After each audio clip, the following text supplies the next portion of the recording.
समूह का हिस्सा थे। कृष्णदेव राय की सबसे प्रसिद्ध काव्यकृति आदित्य रत्नम और राजा विक्रमादित्य थी। उनका दरबार साहित्य, संगीत और कला का केंद्र बन चुका था। तेनालीराम का इतिहास।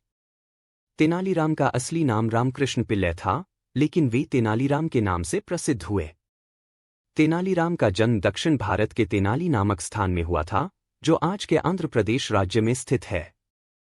वे एक बहुआयामी व्यक्तित्व के धनी थे, एक बुद्धिमान कवि, विद्वान और एक कुशल सलाहकार। तेनालीराम का जीवन एक सामान्य सा जीवन था, लेकिन उनका चातुर्य, हास्य और तेज दिमाग उन्हें विजयनगर साम्राज्य के दरबार में लेकर आया। वह कृष्णदेव राय के दरबार में एक प्रमुख मंत्री और कवि बने। उन्हें उनकी चतुराई और हास्य के लिए जाना जाता है, और वे हमेशा राजा के दरबार में हल्के फुल्के और मजेदार किस्सों से माहौल को हल्का करते थे। तेनालीराम के कई प्रसिद्ध किस्से हैं, जिनमें उन्होंने अपनी चातुर्य से राजा कृष्णदेव राय की समस्याओं को सुलझाया। उनका प्रमुख गुण यह था कि वे कभी भी परिस्थितियों को हल करने के लिए अपनी बुद्धिमत्ता और हास्य का इस्तेमाल करते थे। राजा कृष्णदेव राय और तेनालीराम के बीच एक गहरी मित्रता थी, और राजा ने तेनालीराम को अपनी नीति और प्रशासनिक मामलों में मदद करने के लिए हमेशा अपने पास रखा। तेनालीराम ने न केवल अपने अद्वितीय तरीके से समस्याओं को हल किया, बल्कि उनकी सूझबूझ और व्यंग्यात्मक दृष्टिकोण ने उन्हें लोगों के दिलों में खास जगह दिलाई। उनके द्वारा कहे गए कई प्रसंग आज भी लोकप्रिय हैं, जैसे कि 300 लड्डू की कहानी, तेनालीराम और साधु बाबा की कहानी और दूसरी पत्नी का किस्सा। कृष्णदेव राय और तेनालीराम के संबंध। कृष्णदेव राय और तेनालीराम के बीच एक आदर्श गुरु शिष्य और मित्रवत संबंध था। कृष्णदेव राय तेनालीराम की बुद्धिमत्ता और चातुर्य के बहुत बड़े प्रशंसक थे। तेनालीराम के पास हमेशा कोई न कोई मजेदार समाधान होता था, जो राजा की जटिल समस्याओं का हल निकालता था। कहा जाता है कि एक बार जब कृष्णदेव राय को किसी महत्वपूर्ण निर्णय में परेशानी हो रही थी, तब तेनालीराम ने अपनी चतुराई से वह समस्या सुलझाई। एक और प्रसंग है जब तेनालीराम ने अपनी हास्यपूर्ण बुद्धिमत्ता से एक धोखाधड़ी का पर्दाफाश किया और राजा को बचाया।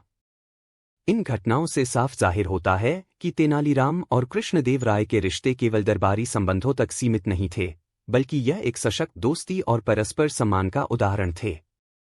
कृष्णदेव राय तेनालीराम के हास्य और चतुराई का सम्मान करते थे और अक्सर उन्हें दरबार में सबसे बड़े समस्याओं का हल निकालने के लिए बुलाते थे। तेनालीराम भी राजा की नीतियों और उनके शासन को लेकर हमेशा ईमानदारी से अपनी राय देते थे। यह संबंध तात्कालिक राजनीति और संस्कृति की एक प्रेरणादायक मिसाल बना। निष्कर्ष। कृष्णदेव राय और तेनालीराम का इतिहास एक प्रेरणादायक कहानी है। कृष्णदेव राय ने अपने शासनकाल में भारत को न केवल राजनीतिक रूप से शक्तिशाली बनाया, बल्कि सांस्कृतिक, साहित्यिक और कलात्मक दृष्टिकोण से भी इसे समृद्ध किया। तेनालीराम अपनी चतुराई और हास्य के साथ न केवल कृष्णदेव राय के दरबार में सम्मानित थे, बल्कि उन्होंने अपनी बुद्धिमत्ता से समाज और संस्कृति में भी महत्वपूर्ण योगदान दिया। उनकी दोस्ती और साझेदारी ने भारतीय इतिहास में एक अमिट छाप छोड़ी है। तेनालीराम विजयनगर साम्राज्य के महान कवि और बुद्धिमान सलाहकार, अपनी चतुराई और हास्यपूर्ण सूझबूझ के लिए प्रसिद्ध थे। उनके बारे में न जाने कितनी रोमांचक और मजेदार कहानियां प्रचलित हैं, जिनमें उनकी बुद्धिमत्ता और चतुराई के साथ साथ उनका व्यंग्यपूर्ण दृष्टिकोण भी उभरकर सामने आता है। ऐसी ही एक कहानी है जो हमें तेनालीराम की तेजतर्रार बुद्धि और उनकी निडरता से अवगत कराती है। यह कहानी है तेनालीराम ने घोड़े को किया शौचित। कहानी की शुरुआत। यह घटना उस समय की है जब तेनालीराम विजयनगर साम्राज्य के दरबार में मंत्री थे और राजा कृष्णदेव राय के साथ उनके दरबार में रहते थे। राजा कृष्णदेव राय और तेनालीराम के बीच गहरी दोस्ती थी और राजा हमेशा तेनालीराम की चतुराई और कौशल से प्रभावित रहते थे। एक दिन राजा कृष्णदेव राय अपने दरबार में बैठे हुए थे, तभी एक व्यक्ति दरबार में आया और उसने राजा से एक अजीब सी मांग की। वह व्यक्ति राजा के सामने आया और बड़ी विनम्रता से बोला, महाराज, मुझे आपके दरबार में एक बहुत ही महत्वपूर्ण काम है। राजा कृष्णदेव राय ने कहा, क्या काम है, कहिए। हम आपकी सहायता करने के लिए तैयार हैं। वह व्यक्ति बोला, मुझे आपका घोड़ा चाहिए। राजा कृष्णदेव राय थोड़ा चौंके और बोले, तुम मेरे घोड़े को क्यों चाहते हो? व्यक्ति ने कहा, महाराज, मैं एक व्यापारिक यात्रा पर जा रहा हूं और मुझे आपके घोड़े की आवश्यकता है, क्योंकि यह घोड़ा अत्यधिक तेज और शक्तिशाली है। राजा ने थोड़ी देर सोचा और फिर कहा, ठीक है, तुम्हें घोड़ा दे दिया जाएगा, लेकिन ध्यान रखना कि तुम्हें इसकी देखभाल करनी होगी। तेनालीराम का दिमागी खेल। राजा ने जब घोड़ा देने की बात की, तो तेनालीराम जो दरबार में उपस्थित थे, तुरंत समझ गए कि कुछ गड़बड़ है। उन्होंने देखा कि वह व्यक्ति कोई सामान्य व्यक्ति नहीं था, बल्कि किसी बड़ी चाल का हिस्सा था। तेनालीराम ने अपनी बुद्धिमत्ता से यह अंदाजा लगाया कि यह व्यक्ति राजा से घोड़ा लेने के बाद किसी तरह से उसे वापस नहीं करेगा और इस पर वह कुछ न कुछ चालाकी जरूर करेगा। तेनालीराम ने राजा से कहा, महाराज, मैं समझता हूं कि यह व्यक्ति आपकी मेहरबानी का लाभ उठाना चाहता है। आपको घोड़ा देने से पहले कुछ बातें सोचने की जरूरत है। राजा कृष्णदेव राय ने तेनालीराम की बातों पर ध्यान दिया और बोले, ठीक है तेनालीराम, तुम्हें जो करना है करो। तेनालीराम ने तुरंत व्यक्ति से कहा, तुम्हें घोड़ा मिलेगा, लेकिन तुम घोड़े के साथ कुछ नियमों को मानने का वचन दोगे। तुम्हें घोड़े की पूरी देखभाल करनी होगी और हर दिन उसे शौच कराने का काम भी तुम्हारा होगा। व्यक्ति ने तेनालीराम की बातों को नजरअंदाज किया और बस इतना कहा, मुझे घोड़ा चाहिए, बाकी कुछ नहीं।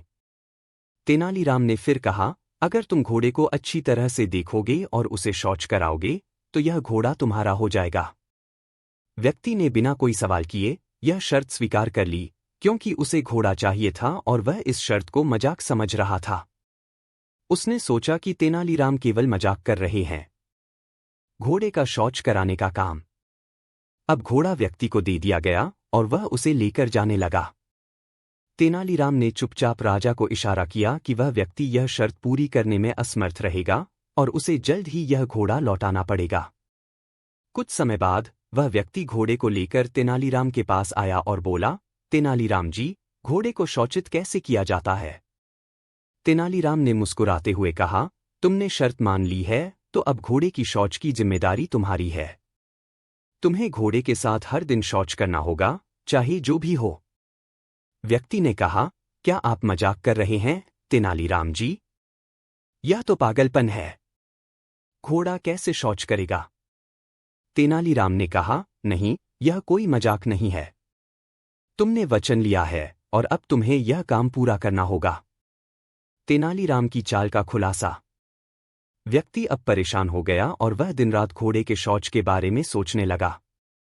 उसे समझ में नहीं आ रहा था कि यह कैसे संभव होगा। अगले दिन वह तेनालीराम के पास गया और बोला, तेनालीराम जी, क्या मुझे इस शर्त से मुक्त किया जा सकता है? तेनालीराम ने हंसते हुए कहा, नहीं, तुमने यह शर्त मान ली थी और अब तुम्हें इसे पूरा करना होगा। व्यक्ति अब हार मान चुका था और वह घोड़ा लेकर राजा के पास गया। उसने राजा से कहा, महाराज, मुझे यह घोड़ा वापस करना है, क्योंकि तेनालीराम ने मुझे शर्त दी थी कि मुझे घोड़े को शौच कराना होगा और यह बिल्कुल असंभव है। राजा कृष्णदेव राय ने यह सब सुनकर मुस्कराते हुए कहा, अब तुम्हें समझ में आ गया ना कि तेनालीराम ने तुम्हारी चाल कैसे पकड़ी। कहानी का उपदेश। इस कहानी से हमें यह शिक्षा मिलती है कि तेनालीराम ने अपनी चतुराई और व्यंग्यपूर्ण दृष्टिकोण से यह साबित किया कि किसी भी प्रकार की धोखाधड़ी या चालाकी को जल्द ही पकड़ा जा सकता है। राजा कृष्णदेव राय ने यह भी सीखा कि तेनालीराम की समझ और सूझबूझ उन्हें हमेशा किसी भी समस्या से उबारने में मदद करती है। यह कहानी न केवल तेनालीराम की चातुर्य और हास्य की अद्वितीय शैली को दर्शाती है, बल्कि यह भी सिखाती है कि कभी भी किसी चीज को हल्के में न लें, क्योंकि कभी कभी सबसे सरल शर्त भी बहुत बड़ी समस्या में बदल सकती है। तेनालीराम ने हमेशा अपनी चतुराई से दरबार में अपने राजा कृष्णदेव राय को न केवल परेशानियों से उबारा, बल्कि उन्हें हंसी खुशी भी दी। इस कहानी में तेनालीराम की चतुराई और त्वरित सोच ने यह सिद्ध कर दिया कि अगर व्यक्ति के पास सही समय पर सही बुद्धि हो, तो वह किसी भी समस्या का समाधान कर सकता है। तेनालीराम की कहानियां हमेशा से ही चतुराई, हास्य और नयापन से भरपूर रही हैं। उनका नाम भारत के सबसे बुद्धिमान और चतुर व्यक्तित्वों में लिया जाता है और उनकी कहानियां आज भी बच्चों और बड़ों के बीच लोकप्रिय हैं। एक ऐसी ही कहानी है तेनालीराम और मछली की मजेदार कहानी, जो न केवल तेनालीराम की समझदारी को दर्शाती है, बल्कि यह हमें यह भी सिखाती है कि कभी कभी छोटी सी चाल से बड़ी समस्या का समाधान किया जा सकता है। कहानी की शुरुआत। यह घटना उस समय की है जब राजा कृष्णदेव राय विजयनगर साम्राज्य के सिंहासन पर बैठकर अपने साम्राज्य की देखरेख कर रहे थे। राजा के दरबार में उनकी हर समस्या का हल तेनालीराम ही निकालते थे। एक दिन राजा कृष्णदेव राय के पास एक अजनबी व्यक्ति आया। वह व्यक्ति बहुत ही घबराया हुआ दिख रहा था और उसने राजा से कुछ बेहद गंभीर बात करने के लिए समय मांगा। राजा ने उसे दरबार में बुलवाया और पूछा, तुम कौन हो और क्या काम लेकर आए हो? व्यक्ति ने डरते हुए कहा, महाराज, मैं एक मछुआरा हूं और मेरी सबसे बड़ी चिंता यह है कि मेरे पास जो मछलियां हैं वे बहुत ही अस्वस्थ हो गई हैं।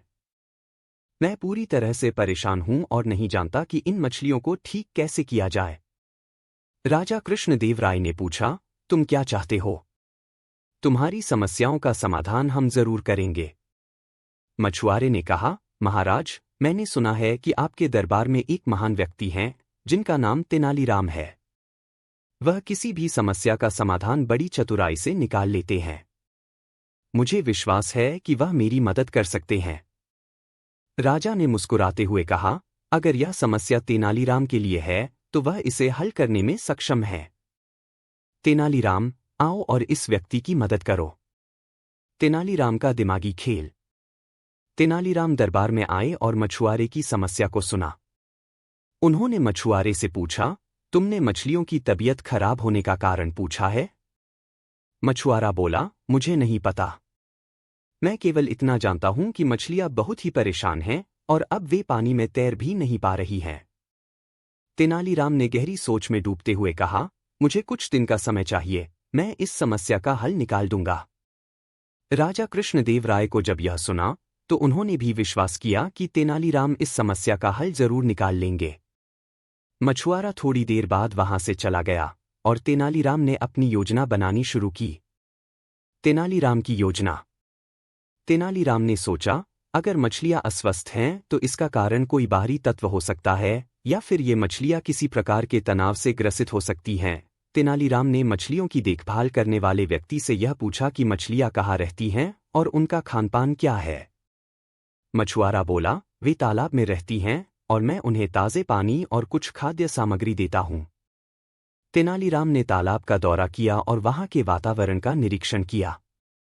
उन्होंने पाया कि तालाब में पानी की गुणवत्ता ठीक नहीं थी। पानी गंदला था और उसमें कीचड़ जमा था, जिससे मछलियों को सांस लेने में कठिनाई हो रही थी। तेनालीराम ने तुरंत मछुआरे से कहा, तुम्हें इस तालाब का पानी बदलना होगा ताकि मछलियां स्वस्थ हो सकें। लेकिन तेनालीराम को महसूस हुआ कि केवल पानी बदलने से समस्या का समाधान नहीं होगा। मछलियों का मानसिक स्थिति भी खराब हो सकती है और अगर मछलियां मानसिक रूप से परेशान हैं तो उनका शारीरिक स्वास्थ्य भी प्रभावित होगा। उन्होंने मछलियों की मानसिक स्थिति सुधारने के लिए एक और योजना बनाई। मछलियों का मानसिक उपचार। तेनालीराम ने मछुआरे से कहा, तुम मछलियों को आराम से रखने के लिए एक और तरीका अपनाओ। उन्हें शांत करने के लिए तालाब के पास संगीत बजाओ और कुछ अच्छा खाना भी दो। मछुआरा थोड़ा हैरान हुआ, लेकिन तेनालीराम के शब्दों में विश्वास रखता था। तेनालीराम ने कुछ संगीतज्ञों को बुलवाया और उन्हें तालाब के पास बैठकर धीमे धीमे संगीत बजाने का आदेश दिया। इसके साथ ही मछलियों के लिए विशेष रूप से तैयार किया गया खाना भी तालाब में डाला गया। कुछ दिनों के बाद मछलियां फिर से स्वस्थ हो गईं। वे ताजगी से तैरने लगीं और मछुआरा खुश हो गया। उसने तेनालीराम का धन्यवाद किया और राजा के पास जाकर उन्हें भी इस अच्छे परिणाम के बारे में बताया। राजा कृष्णदेव राय की प्रतिक्रिया। राजा कृष्णदेव राय ने मछुआरे से सुना कि तेनालीराम ने मछलियों की समस्या का हल ढूंढ लिया है। राजा ने तेनालीराम को बुलवाया और पूछा, तेनालीराम, तुमने मछलियों को ठीक कैसे किया? मुझे बताओ। तेनालीराम मुस्कुराते हुए बोले, महाराज, मछलियां अस्वस्थ नहीं थीं, बल्कि वे मानसिक रूप से तनाव में थीं। उन्हें शांति और आराम की आवश्यकता थी और जब उन्हें संगीत और अच्छा भोजन मिला तो वे ठीक हो गईं। राजा कृष्णदेव राय ने तेनालीराम की चतुराई को सराहा और कहा, तेनालीराम, तुम सचमुच अद्भुत हो। तुमने न केवल मछली की गई थी। पहेली का हाल। पहेली थी, एक ऐसी चीज है जो हर किसी के पास है, पर जब तुम्हारे पास होती है तो तुम्हें उसकी कदर नहीं होती। जब ये चली जाती है तो तुम उसका खोया हुआ महसूस करते हो। ये क्या है? रमन ने अपने दिमाग का पूरा इस्तेमाल किया और ट्यूरिन जवाब दिया, ये है समय। समय हर किसी के पास होता है, लेकिन हम अक्सर इसकी कदर नहीं करते। जब समय चला जाता है तो हमें पता चलता है कि हमने कितनी बेहतरीन चीज़ें खो दी। राजा ने जवाब सुनने के बाद अपनी मुस्कान छुपाई और कहा, रमन, तुम सच में अद्भुत हो। तुमने ये पहेली बिल्कुल सही जवाब दिया। तुम्हारे पास जो चतुराई है उससे किसी भी मुश्किल का हाल मिल सकता है। रमन का इनाम। राजा ने रमन को अपना सबसे बड़ा इनाम दिया और उन्हें अपने राज्य में और भी बड़ा सम्मान दिया। रमन ने ये इनाम अपने साथियों के साथ बांट लिया और कहा, ये इनाम सिर्फ मेरी नहीं, सबकी चतुराई का प्रमाण है। हर एक व्यक्ति अपने तरीके से कुछ अलग कर सकता है। इस कहानी से सबने ये सीखा कि समय की कदर करना चाहिए और चतुराई से मुश्किल समस्या का हल निकाला जा सकता है। एंट में तेनाली रमन की कहानियां हमेशा एक सीख दीन के लिए होती थी। उन्होंने अपने जीवन में हमेशा सच्चाई और बुद्धि को अपनाया और हर मुश्किल का सामना अपने विचार से किया। उनका जीवन सभी के लिए एक प्रेरणा का स्रोत बन गया।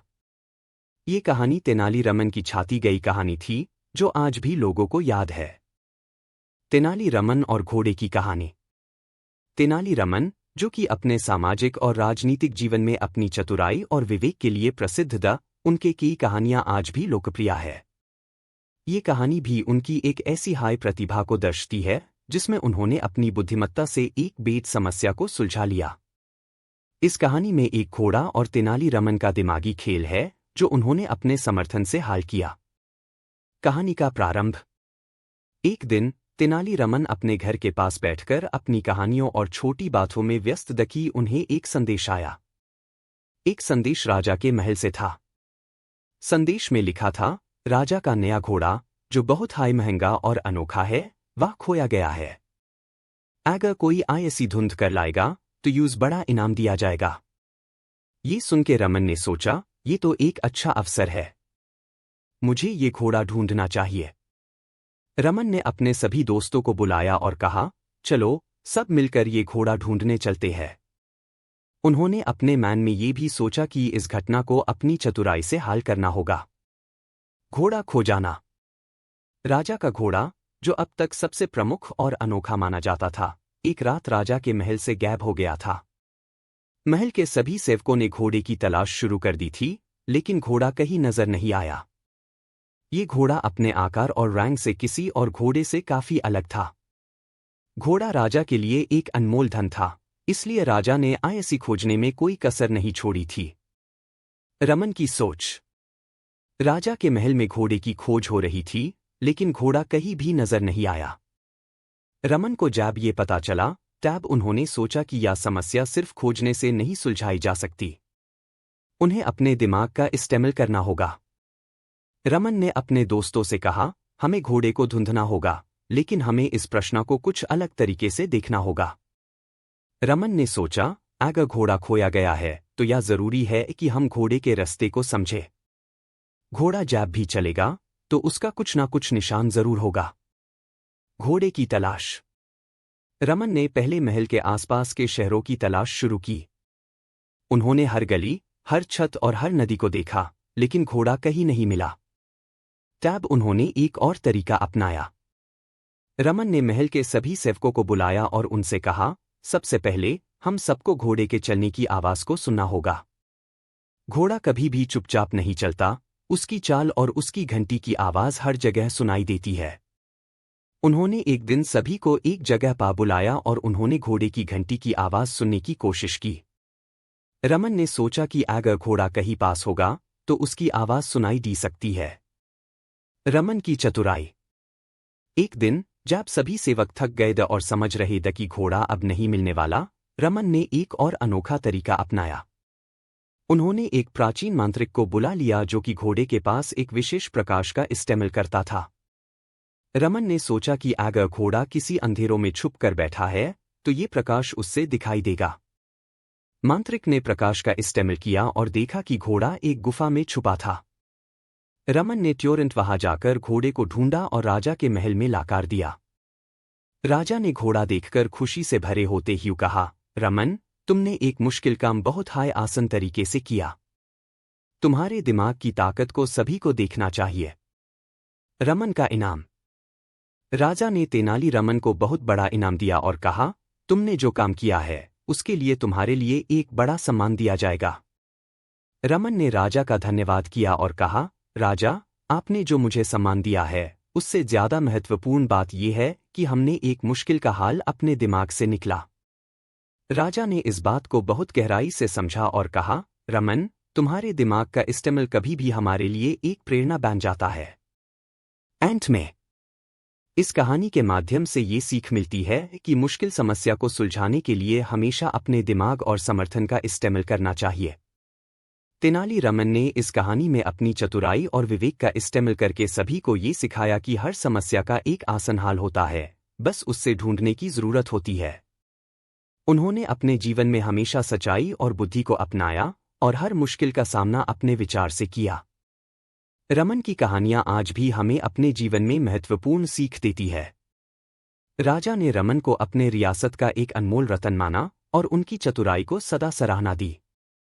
रमन ने अपने जीवन में हमेशा अपने दोस्तों और लोगों की मदद की और उन्हें भी ये बताया कि जीवन में सफलता प्राप्त करने के लिए कभी भी अपनी सोच और समर्थन को कम ना समझे। ये कहानी तेनाली रमन की एक और प्रमुख कहानी है जो उनकी चतुराई और विवेक को दर्शाती है। तेनाली रमन और बेताल की अनकही कहानियां। तेनाली रमन अपने सामाजिक और राजनीतिक जीवन में अपने चतुराई और विवेक के लिए प्रसिद्ध था। उनकी कहानियां अक्सर उनकी बुद्धि और चतुराई का प्रमाण होती है। ऐसे हाय एक कहानी है तेनाली रमन और बेताल की, जो अपने अनकही घटनाएं और ज्ञान के लिए मशहूर है। बेताल, एक चतुर और रहस्यमय भूत, अक्सर राजा के सामने पहेलियां और कठिन सवालों का सामना रखता था। तेनाली रमन भी अपने समर्थन से उसका सामना करते थे और दोनों की कहानियां अपने अद्भुत ज्ञान और अनोखे तरीके से दुनिया भर में लोकप्रिय हुई। इस कहानी में आपको अन दोनों की एक अनकही कहानी सुनाई जाएगी जो उनके बीच एक अद्भुत रिश्ते को दर्शाती है। कहानी की शुरुआत। एक दिन राजा कृष्णदेवराय अपने महल में बैठकर बात कर रहे थे कि कैसे उनकी रियासत को सफलता और शांति मिल सके। उसी दौरान एक पुराना और भटकती रूह बेताल राजा के सामने आई। बेताल ने कहा, राजा, मुझे अपने समर्थन के लिए एक महान व्यक्ति की जरूरत है जो मेरी पहेलियों का जवाब दे सके। राजा ने सोचा और तेनाली रमन का नाम लिया, क्योंकि उन्होंने अपनी बुद्धि और चतुराई के लिए राज्य के हर कोने में अपना प्रशंसा जीता था। तेनाली रमन को बुलाओ, राजा ने कहा। बेताल की पहेली। राजा ने तेनाली रमन को बुला लिया और बेताल ने अपनी पहली पहेली पेश की। एक आदमी एक बार अपने शहर की तरफ जा रहा था। उसने देखा कि एक औरत का हाथ उसके सामने है जो उससे कुछ मांगती है। उस आदमी ने अपना पैसे उस औरत को दिए, लेकिन उसने ये नहीं जाना कि उस औरत की वजह से उसके जीवन का क्या परिणाम होगा। बताए, उस आदमी को किस चीज का सबसे ज्यादा अफसोस हुआ? रमन ने सोचा, ये एक पहेली है जिसमें ध्यान से जवाब देना होगा। रमन ने अपनी आंखों में गहराई और सोचने की कोशिश की। FIR उन्होंने जवाब दिया, उस आदमी को सबसे ज्यादा अफसोस इस बात का होगा कि उसने अपनी जेब का पैसा दिया, लेकिन उसने अपनी समझ और विवेक का इस्तेमाल नहीं किया। अगर उसने अपनी सोच और समर्थन का इस्तेमाल किया होता तो शायद उस औरत की असल चाल को समझ पाता और अपने पैसा को संभल कर रखता। बेताल कुछ समय के लिए चुप रहा और फिर अपनी अगला पहेली पेश की। बेताल की अगली पहेली। बेताल ने अपने दूसरे सवाल का जवाब दिया। एक रात एक व्यक्ति अपनी घर की छत पर बैठकर सोच रहा था। उसने देखा कि एक छोटा सा प्रकाश उसकी आंखों के सामने छुप गया था। वक्त के साथ वो प्रकाश बादल कर एक और चीज में बादल गया। वो व्यक्ति इस पार भटक गया। उसने समझ लिया कि वो प्रकाश उसका अपना अंधेरा था। बताए, क्या उस व्यक्ति को अपने अंदर के अंधेरे को समझना चाहिए था? रमन ने थोड़ी देर सोचा और फिर कहा, हाँ, उस व्यक्ति को अपने अंदर के अंधेरे को समझना चाहिए था। हम सब अपने जीवन में कभी ना कभी अंधेरे में चलते हैं, लेकिन ये हमारे अंदर की सोच और जज्बात है जो हमें सबसे ज्यादा रोक रहे होते हैं। उस व्यक्ति को अपने अंदर के प्रकाश को ढूंढना चाहिए था, तभी उसका सफर आसान होता। बेताल ने अपनी आवाज थोड़ी धीमी की और फिर कहा, तुम सच में चतुर और समझदार हो, रमन। तुम्हारा जवाब सही था, लेकिन एक और पहेली। राजा कृष्णदेवराय और उनके अन्य मंत्रियों को हमेशा तेनालीरामन की याद आती थी। एक दिन राजा कृष्णदेवराय के दरबार में एक बहुत ही अजीब घटना घटने वाली थी। यह घटना इतनी दिलचस्प और अनूठी थी कि तेनालीरामन की चतुराई की परीक्षा लेने के लिए यह एक अवसर बन गया। कहानी की शुरुआत। राजा कृष्णदेवराय और उनके मंत्रियों के सामने एक नया व्यक्ति आया। यह व्यक्ति अपने साथ बहुत सारे आभूषण और सोने चांदी के गहने लेकर आया था। उसका चेहरा आत्मविश्वास से भरा हुआ था और उसकी चाल में कुछ ऐसा था जो सबकी ध्यान आकर्षित कर रहा था। वह व्यक्ति दरबार में आया और राजा कृष्णदेवराय के सामने खड़ा हो गया। उसने बड़े आत्मविश्वास के साथ कहा, महाराज, मैं इस समय आपके दरबार में केवल एक उद्देश्य से आया हूं। मैं आपको और आपके मंत्रियों को यह दिखाना चाहता हूं कि मैं एक अत्यंत धनी और योग्य व्यक्ति हूं। मेरे पास हर प्रकार का धन और ऐश्वर्य है और मैं आपके दरबार में एक बहुत बड़े कार्य को संपन्न करने के लिए आया हूं। राजा कृष्णदेवराय ने उसे धैर्यपूर्वक सुना और पूछा, तुम कौन हो और तुम्हारा उद्देश्य क्या है? व्यक्ति ने अपने आभूषणों का इशारा करते हुए कहा, महाराज, मैं एक व्यापारी हूं और मैं आपको यह दिखाना चाहता हूं कि मैं इतने धनी हूं कि मुझे किसी भी चीज की कमी नहीं है। मैं आपके राजमहल में एक व्यापार स्थापित करना चाहता हूं ताकि आपके राज्य की समृद्धि और भी बढ़ सके। राजा कृष्णदेवराय ने उसकी बातों को ध्यान से सुना, लेकिन वह इस व्यक्ति की वास्तविकता जानना चाहते थे। उन्हें यह समझ में आ गया कि यह व्यक्ति केवल अपनी समृद्धि और ऐश्वर्य को दिखा रहा है, लेकिन इसके पीछे क्या सच है, यह जानने के लिए उन्होंने तेनालीरामन को बुलाने का निर्णय लिया। तेनालीरामन की चतुराई। राजा कृष्णदेवराय ने तेनालीरामन को दरबार में बुलाया और उससे कहा, रामन, तुम्हारे पास हमेशा एक अद्भुत दृष्टिकोण होता है। इस व्यापारी को देखकर क्या तुम कुछ कह सकते हो? तेनालीरामन ने उस व्यापारी को ध्यान से देखा, जो अपने आभूषणों और गहनों से भरा हुआ था। उसने थोड़ी देर सोचा और फिर मुस्कुराते हुए राजा से कहा, महाराज, मुझे लगता है कि यह व्यापारी कुछ दिखावा कर रहा है। राजा कृष्णदेवराय ने हैरान होकर पूछा, तुम ऐसा क्यों कह रहे हो, रामन? क्या तुम्हारे पास कोई ठोस कारण है? तेनालीरामन ने जवाब दिया, महाराज, दिखावा हमेशा बाहर से ही पहचाना जा सकता है। यह व्यापारी यहाँ जो आभूषण पहनकर आया है, वह निश्चित रूप से अपनी असली स्थिति छिपा रहा है। अगर वह सच में इतना धनी है, तो उसे दूसरों के सामने अपनी संपत्ति दिखाने की जरूरत क्यों पड़ेगी? धन तो वह होता है जिसे लोग बिना दिखाए ही इज्जत देते हैं। रामन ने व्यापारी को चुनौती दी। तेनालीरामन ने व्यापारी से एक चुनौती दी, यदि तुम सच में इतने धनी हो, तो मैं तुम्हें एक काम देता हूं। तुम्हारे पास जितने गहने और आभूषण हैं, उन्हें यहां से निकालकर किसी और को दे दो। अगर तुम ऐसा कर पाओ, तो मैं तुम्हारी बातों पर विश्वास करूंगा। व्यापारी चौंकते हुए बोला, क्या? मैं अपने गहने और आभूषण दूसरों को दे दूं? यह असंभव है। ये मेरे सम्मान और प्रतिष्ठा का प्रतीक है। मैं ऐसा कभी नहीं कर सकता। तेनालीरामन मुस्कुराए और बोले, तुम्हारी असली पहचान यही है। तुम सिर्फ अपनी बाहरी चमक-धमक से दिखावा कर रहे हो। यदि तुम सच में इतने धनी होते, तो तुम्हारे लिए अपने गहने किसी जरूरतमंद को देने में कोई दिक्कत नहीं होती। सच्चाई का खुलासा। राजा कृष्णदेवराय ने तेनालीरामन की बातों को ध्यान से सुना और फिर उस व्यापारी से पूछा, तुमने यह गहने क्यों पहने हैं?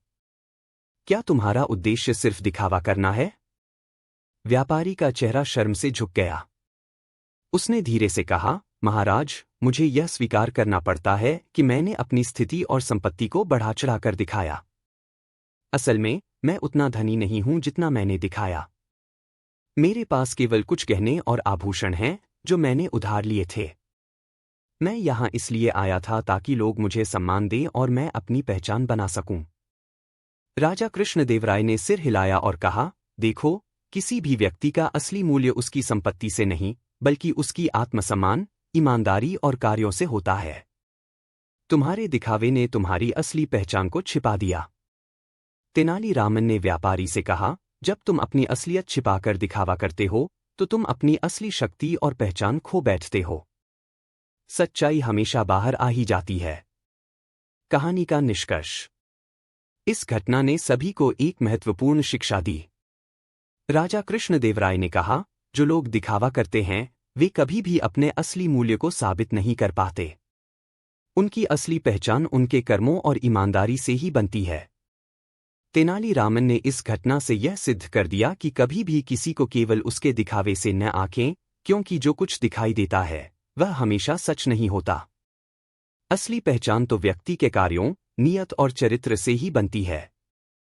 राजा कृष्णदेवराय ने तेनालीरामन की चतुराई को सराहा और उसे धन्यवाद दिया।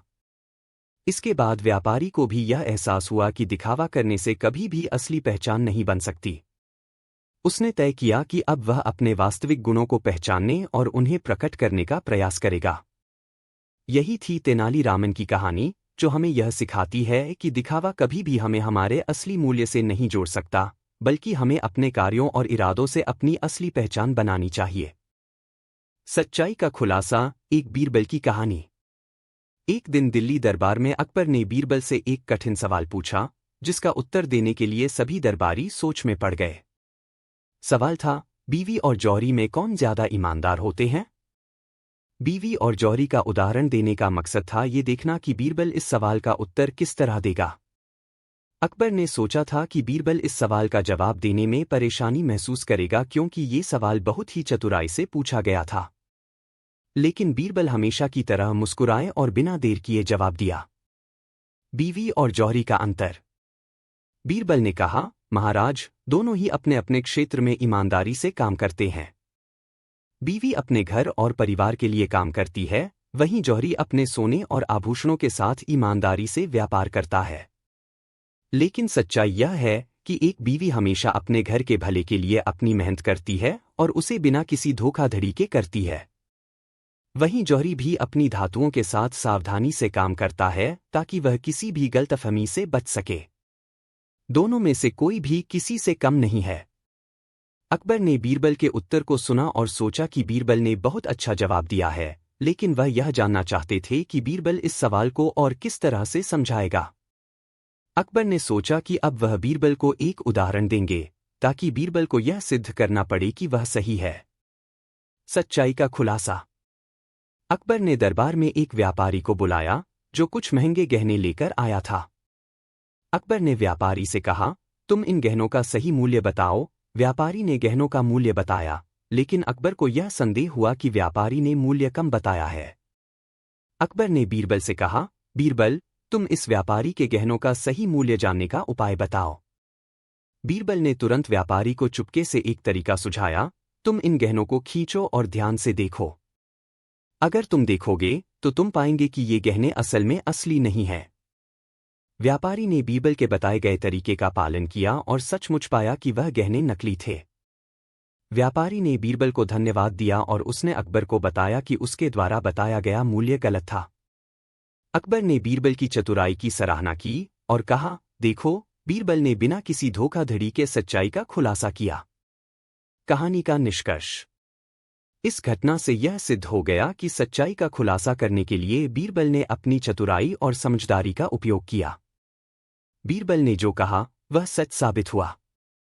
बीरबल की चतुराई और सत्य के प्रति उसकी प्रतिबद्धता ने अकबर को और सभी दरबारियों को यह सिखाया कि सच्चाई हमेशा सामने आती है, भले ही हमें उसे पहचानने के लिए थोड़ा समय लगे। कहानी का संदेश।